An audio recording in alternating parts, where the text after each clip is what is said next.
प्रभु यीशु मसीह के नाम से सबको जय मसीह की। आज का वचन है यशायाह भविष्यवाणी की किताब, उसका 58 अध्याय 6 वचन। जिस उपवास से मैं प्रसन्न होता हूँ वह क्या यह नहीं कि अन्याय से बनाए हुए दासों और अंधेर सहने वालों का जुआ तोड़कर उनको छुड़ा लेना और सब जुओं को टुकड़े टुकड़े कर देना। मेरे प्रियो, यहाँ पर परमेश्वर उपवास के विषय में इस वचन के द्वारा हमें सिखाता है। हमें उपवास करना चाहिए। हफ्ते में एक बार या 2 बार हमें उपवास करना चाहिए। उपवास जब हम करते हैं, हम परमेश्वर के सामने दीन होते हैं, नम्र होते हैं। परमेश्वर उस विषय में प्रसन्न होता है।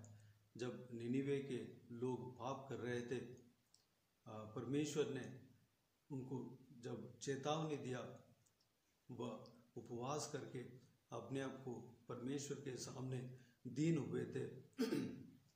परमेश्वर उनका पापों को क्षमा किया और उनका आने वाला दंड से उन्हें बचाया। नया नियम में इस तरह कहा गया है, जब हम उपवास करते हैं तो हम परमेश्वर के सामने दीन होते हैं और हम आत्मा के चलाए हुए मार्ग के अनुसार चलना चाहिए। हम शारीरिक जो इच्छा है उसके अनुसार नहीं चलना चाहिए। इसलिए हमें आत्मा के काबू में हमारा शरीर को रखना चाहिए। इसलिए शरीर को हमें आत्मा से हमें शरीर को हमें कमज़ोर यानी कि आत्मा का अधीन रखना चाहिए। इसलिए हमें आत्मा में बढ़ना चाहिए। हमें उपवास करके हमें प्रार्थना करना चाहिए। आत्मा का चलाए हुए मार्ग के अनुसार हमारा शरीर चलने के लिए हमारा शरीर को काबू में रखना चाहिए। इस बातों के लिए हमें उपवास करना अवश्य है। यहाँ पर परमेश्वर का वचन कहता है, जब हम उपवास करते हैं तो अन्याय से बनाए हुए दासों को छुड़ाना चाहिए। जब हम उपवास करते हैं तो हमें परमेश्वर के उपस्थिति में जाकर घुटने टेक कर अन्याय से बनाए हुए दासों के लिए प्रार्थना करना है। उनको उस गुलामी से छुटकारा देना है। उनको उस गुलामी से छुटकारा दिलाना है, परमेश्वर से छुटकारा दिलाना है और अंधेर सहने वालों का जुआ को तोड़ना है। जो अंधकार में फंसे हुए हैं उनके लिए हमें प्रार्थना करना है। उनको उस जुआ से उन्हें छुटकारा दिलाना है और तोड़ना है। परमेश्वर का वचन कहता है, परमेश्वर प्रभु यीशु के नाम से हम कोई भी बंधन तोड़ सकते हैं। परमेश्वर के वचन के अनुसार हम इस तरह हम कर सकते हैं। जब हम प्रार्थना करते हैं तो परमेश्वर उन्हें छुड़ाता है। परमेश्वर हमारा प्रार्थना को ग्रहण करके उनका जीवन में कार्य करता है।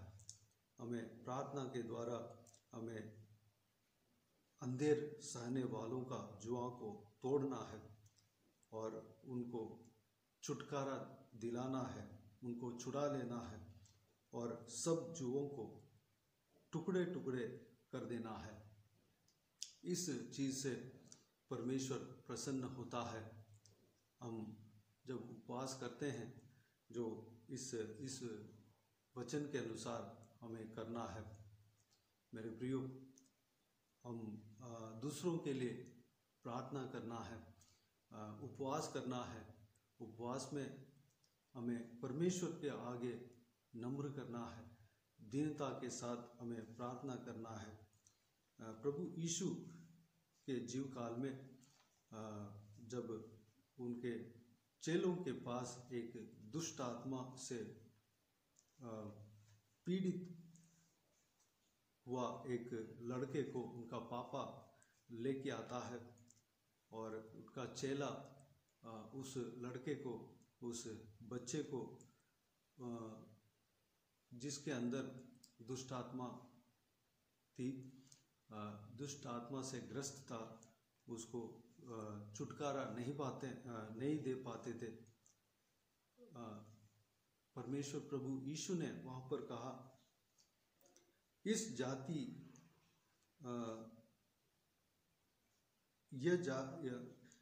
जाति बिना प्रार्थना और उपवास के नहीं निकलती।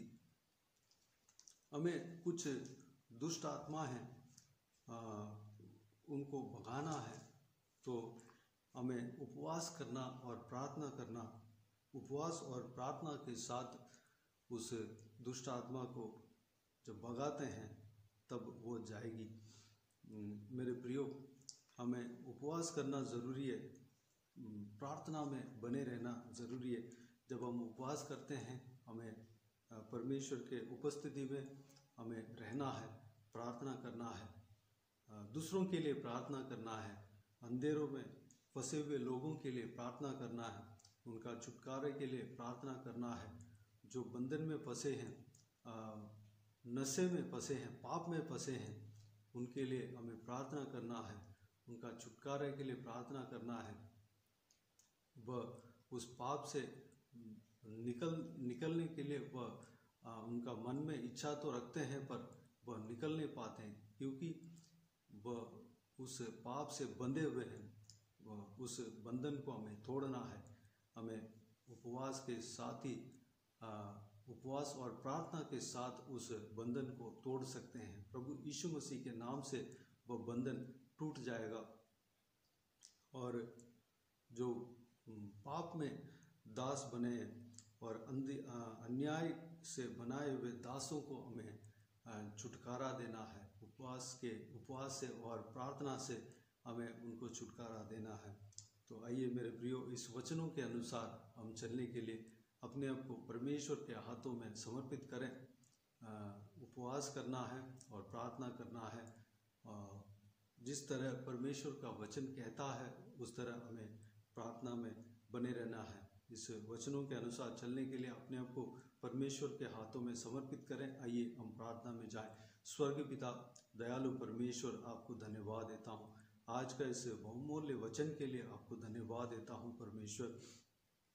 पिताजी, हमें उपवास करना सिखाना। फिर परमेश्वर, हफ्ते में एक बार या 2 बार आपके उपस्थिति में हम उपवास के साथ आपके उपस्थिति में आने के लिए और अपने आप को नम्र करने के लिए, दीन करने के लिए हमें सिखाना। पिताजी, हम इस कार्य को हम करने पाए परमेश्वर, हम उपवास करने पाए परमेश्वर, हम अपने आप को दीन नम्र करने पाए परमेश्वर, अपना शरीर को आत्मा के चलाए हुए मार्ग के अनुसार चलने के लिए अपना शरीर को काबू में रखने पाए पिता, आत्मा का अधीन रखने पाए परमेश्वर, अनुग्रह देना पिता। हालेलुया परमेश्वर, जब हम आपके उपस्थिति में नम्र होकर आपको उपस्थिति में जब आते हैं परमेश्वर, आप उसमें प्रसन्न रहते हैं पिता। जब हम उपवास करते हैं पिताजी, अन्याय से बनाए हुए दासों को छुड़ाना चाहिए, प्रभु यीशु मसीह के नाम से छुड़ाना चाहिए, और अंधेर सहने वालों को, जुआ को तोड़ना चाहिए परमेश्वर, और उनको छुड़ा लेना चाहिए, और सब जुओं को टुकड़े टुकड़े कर देना चाहिए परमेश्वर। हमारा हालेलुया परिवार में, रिश्तेदारों में, और जो अड़ोस पड़ोस के लोगों में जो कोई भी जन इस अंधकार में फंसे हैं, और जो कोई भी जन अंधकार में फंसे हैं, पाप में फंसे हैं, दास बने हुए, उन सबको परमेश्वर हमें परमेश्वर इस उपवास के प्रार्थना के द्वारा हम उनको छुड़ाना चाहिए परमेश्वर। अनुग्रह देना पिता, में चलाना, इस वचन के अनुसार हम चलने पाए परमेश्वर पिता। दूसरों के लिए हम प्रार्थना करने पाए पिता, उनको छुटकारा के लिए प्रार्थना करने पाए, उनका जुआ तोड़ने के लिए, टूटने के लिए हम प्रार्थना करने पाए परमेश्वर। आपने अपने चेलों को सिखाया परमेश्वर, हालेलुया। कुछ जाति शैतान जो दुष्ट आत्मा बिना प्रार्थना और बिना उपवास का नहीं निकलती। पिताजी परमेश्वर उस तरह की दुष्ट आत्माओं को हम प्रार्थना और उपवास के साथ हम परमेश्वर निकालने पाए। परमेश्वर अनुग्रह देना पिताजी, हमें पवित्र आत्मा का अभिषेक से भरना पिता। हालेलुया। इस वचनों के अनुसार हमें चलने के लिए अनुग्रह देना पिताजी। सारे व्यूवर्स को आशीष देना परमेश्वर। जो कोई भी जन अंधकार में फंसे हुए हैं और परमेश्वर अन्याय से दास बने हुए हैं, उनको परमेश्वर छुटकारा देना पिता।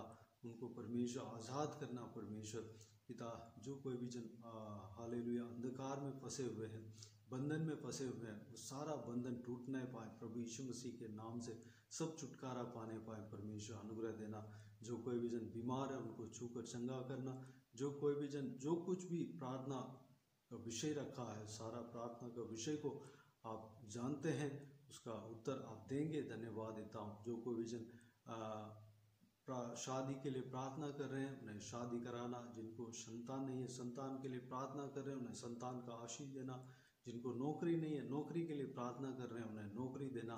जो हालेलुया जो पढ़ाई कर रहे हैं, पढ़ाई में आशीष देना पिता।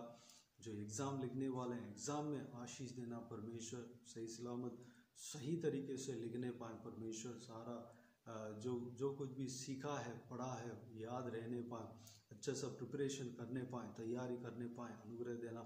हर एक बच्चों को आपके हाथों में सौंपते हैं। आशीष देना, उनके संग रहना, सुरक्षित रखना पिता। बुराई से बचाना पिताजी, उन्हें सुरक्षित रखना, आशीष देना पिता। जवान बच्चों को आपके हाथों में समर्पित करते हैं, उनके संग रहना, सुरक्षित रखना, भविष्य को आशीष देना, उनको सारा ज़रूरतों को पूरा करना, उनको हालेलुया गलत मार्ग में जाने नहीं देना, आपके वचन के अनुसार चलने के लिए अनुग्रह देना। बुजुर्ग व्यक्ति को आपके हाथों में सौंपते हैं, उनके संग रहना, सुरक्षित रखना, हालेलुया लंबी उम्र देना, उनके सारा ज़रूरतों को पूरा करना, उनके मन की इच्छाओं को आपकी इच्छा के अनुसार पूरा करना। वो काब की तरह नए पंख लेकर आपके लिए उड़ने पाए, सुरक्षित रखना पिता। हर जो कोई भी जन परमेश्वर बंदीगृह में, उन सबको छुटकारा देना पिता। हालेलुया। जो कोई भी जन आंसू बहा रहे हैं, सारा आंसुओं को पहुँचना परमेश्वर। जिनका दिल में चोट लेके पड़े हैं परमेश्वर, उनका चोट को परमेश्वर चंगा करना, मरहम पट्टी लगाना परमेश्वर। बाकी सारे बातों को आपके हाथों में सौंपते हैं परमेश्वर। हालेलुया। जिनका ज़रूरत है, सारा ज़रूरतों को पूरा करना पिता। हालेलुया धन्यवाद। सारा जलाल आदर महिमा आपको मिलती रहे।